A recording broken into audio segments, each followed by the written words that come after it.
Arsenal, Man City, Man United, Spurs ও নিউক্যাসলের মতো দলগুলোকে এই প্রিমিয়ার লিগে একটি ক্লাবই হারিয়েছে। নামটা অনুমান করতে পারেন?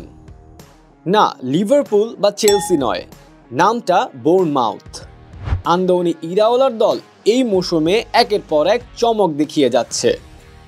কিভাবে বোর্নমাউথ এই সিজনে টপ ক্লাবগুলোর বিপক্ষে এত সফল? আন্দোনি ইরাওলার সিক্রেট রেসিপিটাই বা কি? সেটা নিয়ে আলাপ থাকছে আজকের ভিডিওতে। 1899 সালে দক্ষিণ ইংল্যান্ডের কিংস পার্কে গঠিত হয় বোর্নমাউথ ফুটবল ক্লাব। ক্লাবের কালো লাল স্ট্রাইপের জার্সিটা এসি মিলান থেকে ইন্সপায়ার্ড। সমর্থকরা তাদের জার্সির রং দেখে ডাকেন দ্য চেরি বলে। শুরুতে এই ক্লাবের নাম বসকম ফুটবল ক্লাব হলেও 1923 সালে এর সাথে বোর্নমাউথ যুক্ত করা হয়। পরবর্তীতে ফুটবল ক্লাবগুলোর মধ্যে অ্যালফাবেটিক্যাল অর্ডারে প্রথম দিকে থাকতে 1971-72 মৌসুমে ক্লাবের নামকরণ করা হয় এএফসি বোর্নমাউথ। 1910 সালে শহরের সম্ভ্রান্ত কুপার ডিন ফ্যামিলির দেয়া জমিতে তৈরি হয় এএফসি বোর্নমাউথের নতুন স্টেডিয়াম। দাতার নামানুসারে এর নামকরণ করা হয় ডিন কোর্ট। সমর্থকদের কাছে ডিন কোর্ট নামে পরিচিত হলো স্পন্সরশিপ জনিত কারণে স্টেডিয়ামের অফিসিয়াল নাম ভাইটালিটি স্টেডিয়াম। বর্তমানে যার ধারণ ক্ষমতা 11,307। তবে বোর্নমাউথ প্রথম প্রিমিয়ার লিগে খেলার সুযোগ পায় কোচ এডি হাউ এর অধীনে। 2012-13 সালে তৃতীয় ডিভিশনে রেলিগেশনের শঙ্কায় ছিল বোর্নমাউথ। এডি হাউ আসার পর 2015-16 মৌসুমে প্রথমবারের মতো প্রিমিয়ার লিগে খেলার যোগ্যতা অর্জন করে নেয় তারা। বোর্নমাউথ এডি হাউয়ের অধীনে 2019-20 মৌসুম পর্যন্ত ধারাবাহিকভাবে প্রিমিয়ার লিগে খেলেছিল। 2021-22 মৌসুমে বোর্নমাউথ ইংল্যান্ডের ফুটবলের দ্বিতীয় স্তর চ্যাম্পিয়নশিপে রেলিগেটেড হলেও পরের বছরই প্রিমিয়ার লিগে ফিরে আসে তারা। 2023 সালে বোর্নমাউথের কোচ হয়ে আসেন আন্দোনি ইরাওলা। ঠিক এরপরই ইরাওলার হাত ধরে বদলে যেতে শুরু করে বোর্নমাউথের গল্প। ইরাওলার ফুটবল দর্শনে তার ছোটবেলার ক্লাব অ্যান্টিগুয়োকো এর প্রভাব লক্ষ্য করা যায়। স্পেনের উত্তর উপকূলের স্বায়ত্তশাসিত প্রদেশ বাস্ক কান্ট্রির ছোট্ট এই ক্লাব থেকে উঠে এসেছে অনেক বড় বড় নাম। জাবি আলোনসো, মিকেল আর্তেতা এর সাথে শৈশবে খেলা হয়েছে ইরাওলার। স্পেনের সান সেবাস্তিয়ানের অর্থনীতি মজবুত হওয়ায় ফুটবল তখনও সেখানে পেশা হয়ে ওঠেনি। ভালো নাম্বার পাওয়া এবং মাঠে ভালো খেলা দুদিকেই মনোযোগ দিতে হতো বাস্কের ছেলেদের। তাই বাস্কের সংস্কৃতি এবং জীবনযাত্রার ছাপও ইরাওলার ফুটবল দর্শনে খুঁজে পাওয়া যায়। বাস্কের ঐতিহ্য আর অ্যান্টিগুয়োকোর দর্শন নিয়ে শুরু হয় ইরাওলার কোচিং ক্যারিয়ার।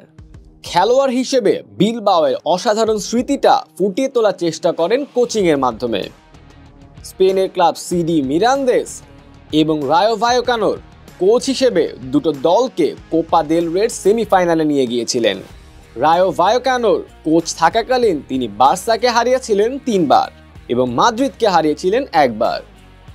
ইরাওলার ফুটবল আদর্শকে বোর্নমাউথে সফলভাবে মেলে ধরার ফলাফলটা আমরা দেখতে পাচ্ছি এই সিজনের পয়েন্ট টেবিলে। এই মুহূর্তে তারা প্রিমিয়ার লিগের টপ 10-এ আছে, অনেক বড় ক্লাবকে পেছনে ফেলে। চলুন জেনে নেওয়া যাক কোন কৌশল ব্যবহার করে বোর্নমাউথ এবার এতটা সফল। বোর্নমাউথের প্লেইং স্টাইলে দেখা যায় ম্যাচে বিল্ড আপের ক্ষেত্রে তারা লো বিল্ড আপ এবং হাই বিল্ড আপ করে থাকে। লো বিল্ড আপে 4-3-3 ফরমেশন ব্যবহার করে 2 জন নাম্বার 8 এবং 1 জন ডিফেন্সিভ পিভট খেলানো হয়, যার ফলে মিড লাইনে একটা ট্রায়াঙ্গেল সৃষ্টি করে ফেলে বোর্নমাউথ। আবার অফেন্সিভ হাই বিল্ড আপে তাদের 2 নাম্বার 8 অনেকটা উপরে উঠে 4-1-5 ফরমেশন তৈরি করে। অ্যাটাকে বোর্নমাউথের অ্যাগ্রেসিভনেস চোখে পড়ার মতো। তাদের ফুলব্যাকদের দেখা যায় কনস্ট্যান্টলি উপরে উঠে আক্রমণ করতে, যার ফলে প্রতিপক্ষের ফুলব্যাকরা বারবারই 2 ভার্সেস 1 সিচুয়েশনের মুখোমুখি হয়।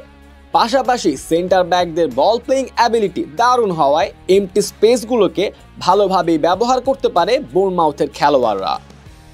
ডিফেন্ডিংয়ের ক্ষেত্রে ইরাওলা প্রেফার করেন ম্যান টু ম্যান প্রেসিং। এছাড়াও তারা 4-4-2 ফরমেশনে মিড ব্লক করে প্রতিপক্ষকে আরও ওয়াইড হতে বাধ্য করেন। ডিফেন্ডিংয়ে ইরাওলার কৌশলেই প্রিমিয়ার লিগে প্রতি ম্যাচে সবচেয়ে কম গোল হজম করা দলগুলোর মধ্যে বোর্নমাউথ অন্যতম। অফ দ্য বলে খেলাকে কন্ট্রোল করতে প্রেসকে ব্যবহার করে বোর্নমাউথ। বোর্নমাউথ প্রতিপক্ষের প্রতিটি পাসে প্রেস করার সুযোগ খোঁজে। প্রতিপক্ষ ব্যাক পাস দিলে তাদের ফার্স্ট লাইন প্রেস করা শুরু করে, সাথে সাথে তাদের মিড এবং ডিফেন্স লাইন প্রতিপক্ষকে আরও নিচের দিকে পুশ করতে থাকে। এভাবে ম্যাচের নিয়ন্ত্রণ নিজেদের হাতে রাখে তারা। ফাইনাল থার্ডে পার ম্যাচের ভিত্তিতে বল উইনে বোর্নমাউথ অনেক সফল হওয়ায় তাদের গোল স্কোরিংয়েও এই প্রেসিং টেকনিক কাজে দেয়। বড় ক্লাব না হলেও খেলোয়াড়দের পেছনে ভালোই বিনিয়োগ করেছে বোর্নমাউথ। 2023-24 মৌসুমে আন্দোনি ইরাওলা আসার পর 24 জন খেলোয়াড়কে কিনতে প্রায় 127.29 মিলিয়ন ইউরো খরচ করে তারা। সেবার Max Aarons, Justin Kluivert, Tyler অ্যাডামদের দলে ভেড়ায় বোর্নমাউথ। 2024-25 মৌসুমে স্ট্রাইকার ডমিনিক সোলাঙ্কিকে ক্লাব রেকর্ড 64.30 মিলিয়ন ইউরোতে বিক্রি করে দেয় বোর্নমাউথ। সেই মৌসুমে 37 মিলিয়ন ইউরোর রেকর্ড সাইনিংয়ে পর্তুগিজ লিগ থেকে নিয়ে আসে ইভান লিসনকে। এর বাইরে কেপা আরিজাবালেগা, লুইস সিনিস্তেরাদের মতো খেলোয়াড়দের এনে দল মজবুত করে বোর্নমাউথ বোর্ড। আগের মৌসুমগুলোর তুলনা করলে দেখা যাবে বোর্নমাউথ ইরাওলার অধীনে প্রায় 241.16 মিলিয়ন ইউরো স্পেন্ড করেছে। ইরাওলা আসার আগের 3 মৌসুম মিলে যা খরচ করেছে, গত মৌসুমে তার থেকে বেশি খরচ করেছে বোর্নমাউথ। বড় ক্লাবগুলোর সাথে গত মৌসুমে ট্রান্সফার উইন্ডোর তুলনা করলে দেখা যায় খরচের দিক থেকে বোর্নমাউথ খুব একটা পিছিয়ে নেই। তবে এই সিজনে বোর্নমাউথ অনেকটাই ইনজুরি জর্জরিত। ক্লাবের বড় সাইনিংরা ইনজুরির কারণে মাঠের বাইরে থাকলেও বোর্নমাউথের মাঠের পারফরমেন্সে সেটা বোঝা যায়নি। এই মৌসুমে বোর্নমাউথের টপ স্কোরার এবং অ্যাসিস্ট জাস্টিন ক্লাইভার্টের। 24 ম্যাচ খেলে তিনি এবার গোল করেছেন 12টি এবং অ্যাসিস্ট করেছেন 5টি। বোর্নমাউথের হয়ে দ্বিতীয় সর্বোচ্চ অ্যাসিস্ট করেছেন ড্যাঙ্গো ওতারা। 22 ম্যাচ খেলে তিনি করেছেন 4টি অ্যাসিস্ট। এই মৌসুমে সময়টা যেন দারুণ যাচ্ছে বোর্নমাউথের। ছোট মরিচের ঝাল যে বেশি, সেটা যেন বারবারই টের পাচ্ছে প্রিমিয়ার লিগের বড় ক্লাবগুলো। আন্দোনি ইরাওলার সাথে বোর্নমাউথের খেলোয়াড়রা ম্যাচ জিততে যে কোনো কিছু বাজি ধরতে প্রস্তুত। আর এইভাবেই চলতে থাকলে হয়তো খুব শীঘ্রই ইউরোপের মঞ্চ মাতাতে দেখা যেতে পারে বোর্নমাউথকে।